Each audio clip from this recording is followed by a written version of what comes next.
Movie শুরু হয় মোয়ানাকে দেখিয়ে, যে তার নিজের দ্বীপ এবং গোত্র থেকে দূরে আরেকটি দ্বীপে ছিল। সেখানে সে একটি উঁচু জায়গায় গিয়ে শাঁখ বাজায়। মোয়ানার ধারণা ছিল যে তাদের গোত্র ছাড়াও সমুদ্রের অন্য দ্বীপগুলোতে মানুষ থাকে এবং সে তাদের খুঁজছিল। ঠিক তখন মোয়ানা নিচে নেমে আসে এবং একটি ভাঙা বাটি পায়, যেটাতে কিছু আঁকা ছিল, এবং দেখে এটি তার গ্রামের কারো ছিল না। এরপর মোয়ানা তার গ্রামে ফিরে যায়। সবাই তাকে অনেক সুন্দরভাবে ওয়েলকাম জানায়। সে তার বাবাকে ভাঙা পাত্রটি দেখায় এবং বলে, যেহেতু এটি আমাদের গ্রামের নয় আর এতে আঁকা নকশা কিছু একটা নির্দেশ করছে, সেহেতু অন্যান্য দ্বীপে মানুষ রয়েছে। কোনো একটি কারণে হয়তো বা আমরা তাদের খুঁজে পাচ্ছি না। এরপর মোয়ানা তার ছোট বোনের সাথে দেখা করে, যে তাকে জিজ্ঞাসা করে এত বছর সে কোথায় ছিল। মোয়ানা জানায় যে সে মাত্র 3 দিনের জন্য গিয়েছিল, কিন্তু তার বোন তাকে মনে করিয়ে দেয় যে সে যাওয়ার আগে বলেছিল কোনো উপহার নিয়ে আসবে। তখন মোয়ানা তার সেই বাটিটিকে উপহার হিসেবে দিয়ে দেয়। সিমিয়া বাটি দেখে জিজ্ঞাসা করে এটি কি কাজে লাগে। মোয়ানা উত্তরে বলে এটি অনেক কিছু করতে পারে, এবং তাকে একটি গুহার মধ্যে নিয়ে যায়। মোয়ানা বলে এটি সেই জায়গা যেখানে এসে সে জানতে পেরেছিল যে তার পূর্বপুরুষেরা ভ্রমণকারী ছিল। তারপর সিমিয়া মোয়ানার নকল করে মাউরির সম্পর্কে কথা বলা শুরু করে। তারপর মোয়ানা বলে যে আমাদের পূর্বপুরুষেরা নৌকা চালক ছিল। তাদের মধ্যে সর্বশেষ ভ্রমণকারী তাও তাই বাসা ছিলেন। মাউরি টেফুটির হৃদয় চুরি করার আগে, যখন আমরা সবাই জাহাজে ছিলাম, তাও তাই চেষ্টা করেছিলেন পুরো সমুদ্রের মানুষদের একত্রিত করতে, কারণ একতাই বল ছিল। একত্রিত থাকলে যে কোনো বিপদ সহজে মোকাবেলা করা সম্ভব। এখন যেহেতু মোয়ানা একমাত্র দিক সন্ধানকারী, তাই সেও তাও তাইয়ের অসম্পূর্ণ কাজটি সম্পূর্ণ করবে। সিমিয়া মজার ছলে বলে, মাউরিকে এই দায়িত্ব দিয়ে দাও আর তুমি আমার সাথে থাকো। মোয়ানা উত্তর দেয় যে মাউরি সম্ভবত তার ডেমিগড স্টাফ ঠিক করার কাজে ব্যস্ত থাকবে, তবে যদি কখনো তুমি তাকে দেখো তাহলে তার কান ধরে নিয়ে আসবে। এরপর দৃশ্য পরিবর্তন হয়। আমরা মাউরিকে দেখি, যে ঈগল হয়ে উঠছিল। সে একটি ঝড়ের মধ্যে দিয়ে চলতে চলতে একটি পোর্টালের কাছে পৌঁছে। সেখানে পৌঁছে সে চিৎকার করে বলে, আমি এখানে কোনো সমস্যা তৈরি করতে আসিনি, আমি শুধু দ্বীপের জন্য পোর্টাল খুলতে চাই, তারপর আমি এখান থেকে চলে যাব। ঠিক তখনই একজন মহিলার কণ্ঠস্বর শোনা যায়। তিনি বলেন, তুমি আমার বসের জন্য অনেক সমস্যা তৈরি করেছো, তুমি কেন নিয়ম ভাঙলে? মাউরি উত্তর দেয়, নালো সবকিছু শুরু করেছিল। মহিলা বলেন, নালো একজন দেবতা, সে যদি সমুদ্রের মানুষদের সংযুক্ত করার চেষ্টা করে তবে সে তোমাকে এবং মোয়ানাকে ধ্বংস করে দিবে। মাউরি বলে, এটি নালো আর আমার মধ্যকার ব্যাপার, মোয়ানা এর সাথে কোনো সম্পর্ক নেই। এটি বলে সে আক্রমণ করে। অন্যদিকে আমরা মোয়ানার গ্রামের দৃশ্য দেখি। সেখানে একটি উৎসবের প্রস্তুতি চলছে। মোয়ানার বাবা তাকে বলেন, এটি শুধুমাত্র একটি সাধারণ উৎসব নয়, অনেক বছর আগে শেষ দিগদর্শন সন্ধানকারীকে একটি বিশেষ উপাধি দেওয়া হয়েছিল। সেটি ছিল তাও তাই, যার স্বপ্ন ছিল তোমার স্বপ্নের মতোই বড়। আমাদের সৌভাগ্য হবে যদি তুমি এই উপাধি গ্রহণ করো। আমাদের গ্রাম একজন নতুন তাও তাই খুঁজে পাবে। এর পরের দৃশ্যে আমরা মোয়ানা এবং তার বাবাকে দেখি। তারা মোয়ানাকে সেই উপাধি দেওয়ার অনুষ্ঠান শুরু করে। মোয়ানা একটি পানীয় খাওয়ার মাধ্যমে অনুষ্ঠানটি শেষ করতে যায়। যখনই সে পানীয়টি খেতে যায়, ঠিক তখনই আকাশ থেকে বজ্রপাত হয়। মোয়ানা একটি কল্পনার জগতে নিজেকে খুঁজে পায়, যেখানে সে তাও তাই বাসার শেষ মুহূর্তগুলি দেখে, যে পৌঁছেছিল সেই নক্ষত্রগুলির কাছে, যেগুলো মোয়ানা তার বাটিতে দেখেছিল। কিন্তু সেখানে তাও তাই একটি ভয়ঙ্কর ঝড়ের মুখোমুখি হয়, যা সে সামলাতে পারেনি। তারপর মোয়ানা তার গোত্রকে দেখে, যেখানে কোনো মানুষ ছিল না। ঠিক তখনই তাও তাই হাজির হয় এবং মোয়ানাকে বলে, এটাই তোমাদের ভবিষ্যৎ যদি তুমি অন্যদের খুঁজে না পাও। মোয়ানা বলে, আমি কিছুই বুঝতে পারছি না। তাও তাই ব্যাখ্যা করে, টেফিটির হৃদয় ফেরত দেওয়া ছিল কেবলমাত্র শুরু, তোমাকে ঝড়ের মুখোমুখি হতে হবে, মুচু ফিটুকে খুঁজে বের করতে হবে এবং সবাইকে পুনরায় সংযুক্ত করতে হবে। মোয়ানা বলে, আমি জানি না কিভাবে সেখানে পৌঁছাবো। তাও তাই বলে, আকাশের আগুন তোমাকে পথ দেখাবে। এটা বলেই তাও তাই অদৃশ্য হয়ে যায়। মোয়ানার জ্ঞান ফিরলে সে জানায় তাকে মুচু ফিটুকে খুঁজে বের করতে হবে। এরপর মনি তাদের দেখায় যে মুচু ফিটু একটি প্রাচীন দ্বীপ ছিল, যেখানে সমুদ্রের সমস্ত পথ মিলিত হতো। এটি পুরো সমুদ্রের মানুষদের সংযুক্ত করত। নালোর কালো ছায়া এই রাস্তাগুলোকে নষ্ট করে দেয়, দেবতা নালো তুফানের অভিশাপের মধ্যে এটিকে বন্দি করে লুকিয়ে রাখে, যে নিজের শক্তি বাড়ানোর জন্য মানুষের মধ্যে এই সম্পর্ক নষ্ট করে, তাদের দুর্বল করতে চায় এবং মানবজাতিকে নিঃস্ব করতে চায়। আর যদি কোনো মানুষ মুচোফিটু পৌঁছাতে পারে, তাহলে নালোর এই অভিশাপ ভেঙে যাবে। আর এটি একমাত্র উপায় যার মাধ্যমে মানুষদের আবার একত্রিত করা যাবে। ঠিক তখনই তারা আকাশে একটি আলো দেখতে পায়। আলো দেখে মোয়ানা বলে, এটাই সেই আগুন যা আমাকে পথ দেখাবে। কেউ একজন বলে উঠল, যদি এই যাত্রায় গিয়ে তুমি আর কখনো ফিরে না আসো। এটি শুনে সিমিয়া খুব মন খারাপ করে এবং সে সেখান থেকে চলে যায়। অন্যদিকে মোয়ানাও খুব অশান্তির মধ্যে ছিল, কারণ সে বুঝতে পারছিল না কি করবে। তখন তার দাদি হাজির হন এবং তাকে সাহস যোগান। পরের দিন মোয়ানা তার গোত্রের মানুষদের বলে, আমি আবার মানুষদের একত্রিত করবই, আর তাদের একত্রিত করার পর আমি অবশ্যই বাড়ি ফিরে আসব। তখন মোয়ানার মা বলে, তুমি অনেক দূরে ভ্রমণে যাচ্ছ, তাই এবার তোমার একটি কুর দরকার। মোয়ানা তার কুরুর জন্য লুটোকে বেছে নেয়, যে একজন ইঞ্জিনিয়ার ছিল, তবে বানানোর চেয়ে ভাঙার কাজেই সে বেশি এক্সপার্ট ছিল। এছাড়া কেল নামে একজন কৃষক, যে পানিকে খুব ভয় পায়, এবং মণি, যে শক্তিশালী ছিল এবং প্রাচীন গল্প সম্পর্কে তার অনেক ভালো জ্ঞান ছিল, তাকেও দলে অ্যাড করা হয়। এদিকে সিমিয়া মোয়ানার বিদায়ে খুবই মন খারাপ করে। মোয়ানা তাকে বোঝায় যে এই সমুদ্র আমার বন্ধু। সিমিয়া তাকে একটি স্টার শামুক দেয় এবং বলে যে মোয়ানা যেন মনে রাখে, সে যেখানে যাক না কেন সিমিয়া সবসময় তার সঙ্গেই থাকবে। পরের দিন মোয়ানা তার কুর নিয়ে যাত্রা শুরু করে। গোত্রের মানুষজন তাদের ভালোবাসা ও শুভকামনা দিয়ে মোয়ানাকে বিদায় জানায়। অন্যদিকে মাউরিকে দেখা যায় যে এক ডাইনি তাকে হুকে বেঁধে ঝুলিয়ে রেখেছে। যখনই মাউরি তার হুক ধরার চেষ্টা করে, তার অপর এক ধরনের স্লাইম পড়ে যায়। এদিকে মোয়ানা ও তার করু আকাশে আগুনের পথ অনুসরণ করে এগিয়ে যেতে থাকে। হঠাৎ আকাশে বিস্ফোরণ ঘটে, আগুন ছড়িয়ে পড়ে। এখন তারা বুঝতে পারছিল না সামনে কি করতে হবে, তারা কোন দিকে যাবে। সমুদ্র তাদের অন্যদিকে নিয়ে যেতে থাকে। তারা কাকামুরা গোত্রের জাহাজ দেখতে পায়।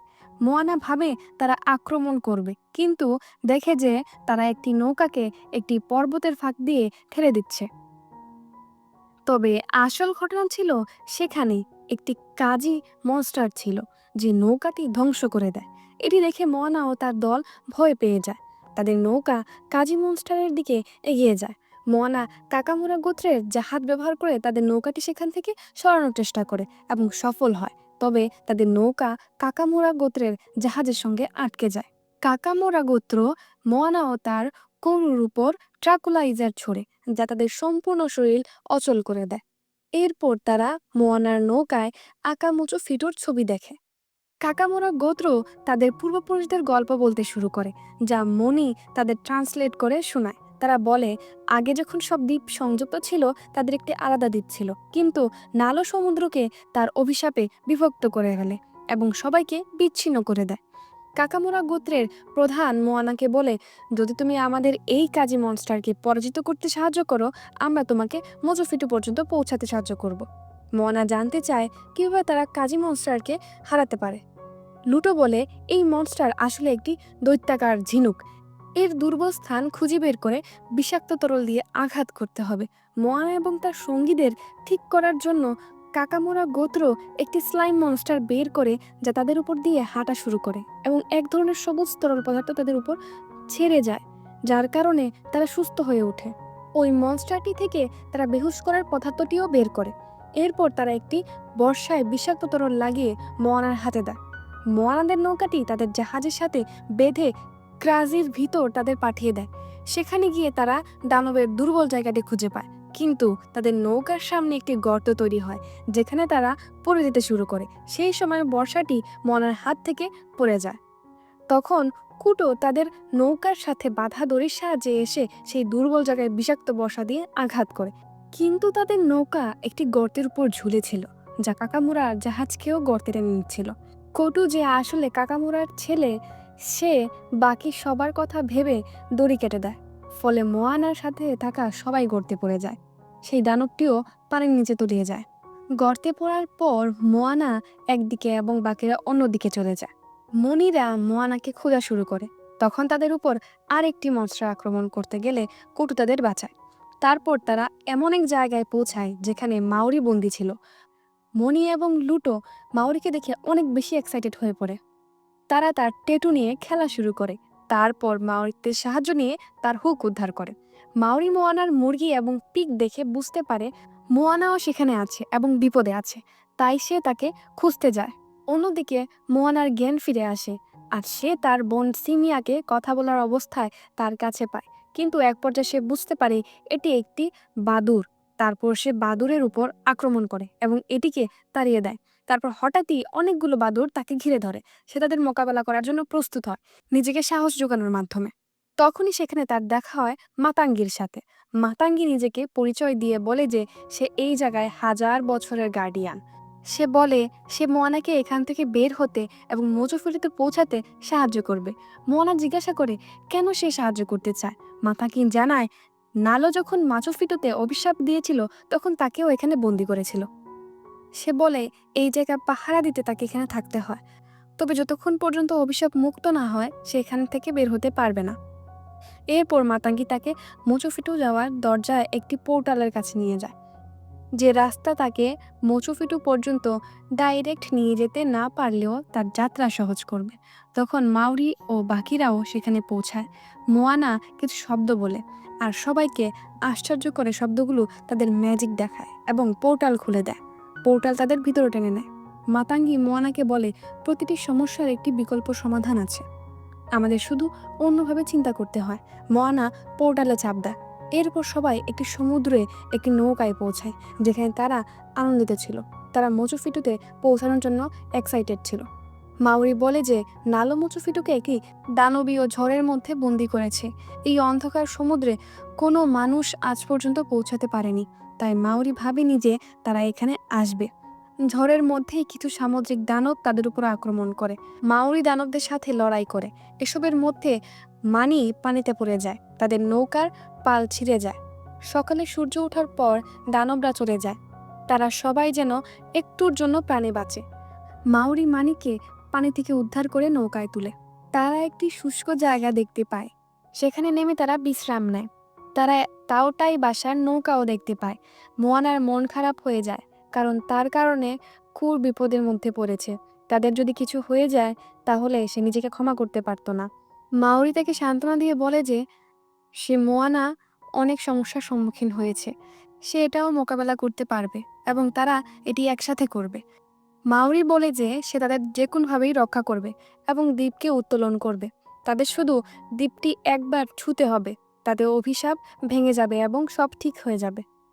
এরপর মোয়ানা তার ক্রুরদের কাছে ফিরে এসে দেখে যে তারা তাওটাইয়ের নৌকাটি ঠিক করে প্রস্তুত করে ফেলেছে। তারা নালোর ঝড়ের মুখোমুখি হতে সম্পূর্ণ প্রস্তুত ছিল। এরপর সবাই একসাথে পাল তুলতে শুরু করে।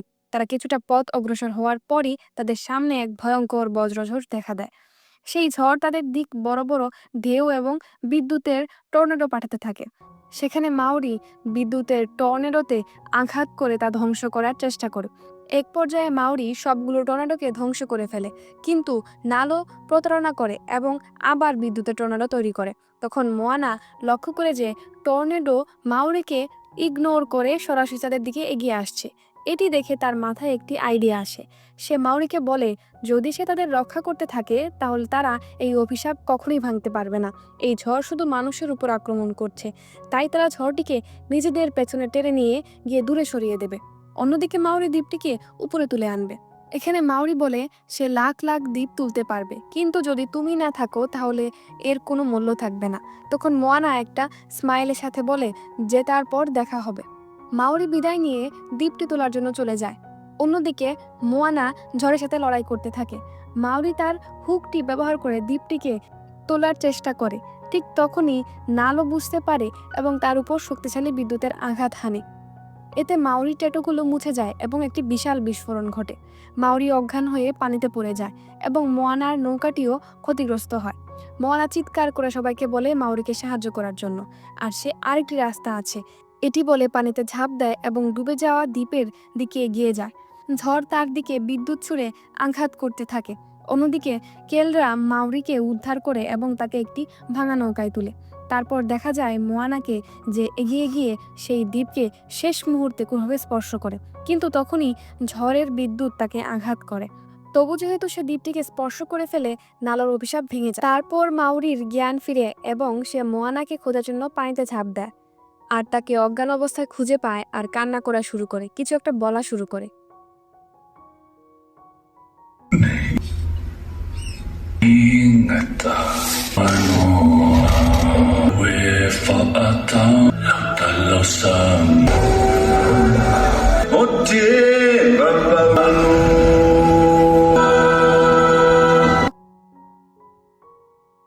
তখনই তাদের পূর্বপুরুষেরা সেখানে চলে আসে। তারা সবাই একসঙ্গে কিছু একটা পড়া শুরু করে। তখন তারা মোয়ানার হাত ধরে আর তাদের মধ্য দিয়ে একটি আলো প্রবাহিত হয়, যা মোয়ানাকে ডেমিগডে রূপান্তরিত করে। তার হাতেও মাউরির মতো ট্যাটু তৈরি হয়। মোয়ানার জ্ঞান ফিরে আসে। সমুদ্র মোয়ানার ওর এবং মাউরির হুক ফিরিয়ে দেয়। মাউরি তার হুক ফিরে পেয়ে তার ট্যাটু এবং ক্ষমতাও ফিরে পায়। এরপর পূর্বপুরুষেরা বিদায় নেন। মাউরি হুক দিয়ে সেই দ্বীপটিকে টেনে বের করে আনেন। দ্বীপটি বেরিয়ে আসার পর মোয়ানা সেই দ্বীপে দাঁড়িয়ে একটি শিঙ্গা বাজান। শিঙ্গার আওয়াজে বিভিন্ন দ্বীপের মানুষেরা নৌকা নিয়ে আসতে শুরু করে। অল্প সময়ের মধ্যেই প্রচুর নৌকা এসে উপস্থিত হয়। চ্যানেলগুলো পুনরুদ্ধার হওয়ার ফলে সবাই আবার একসঙ্গে যুক্ত হয়ে যায়। পরবর্তী দৃশ্যতে দেখা যায় মোয়ানা এবং তার ক্রু তাদের দ্বীপে ফিরে এসেছে। মোয়ানা তার বোন এবং বাবা মায়ের সঙ্গে দেখা করে। শুধু মোয়ানা তার গ্রুপকে না, অন্যান্য দ্বীপের মানুষদেরও তার সঙ্গে নিয়ে আসে আর নিজের গ্রামের মানুষের সাথে পরিচয় করিয়ে দেয়। মোয়ানা এবং তার ক্রু তাদের দ্বীপের মানুষদের নিয়ে নতুনভাবে জীবন শুরু করে। এখানে এই অ্যানিমেশন মুভিটি সমাপ্তি ঘটে। আশা করি এই গল্পটা আপনাদের ভালো লেগেছে। যদি এমন আরও গল্প শুনতে চান তাহলে চ্যানেলটি সাবস্ক্রাইব করুন আর ভিডিওটি লাইক ও শেয়ার করতে ভুলবেন না। পরবর্তী গল্পে আবার দেখা হবে। ততক্ষণ ভালো থাকবেন।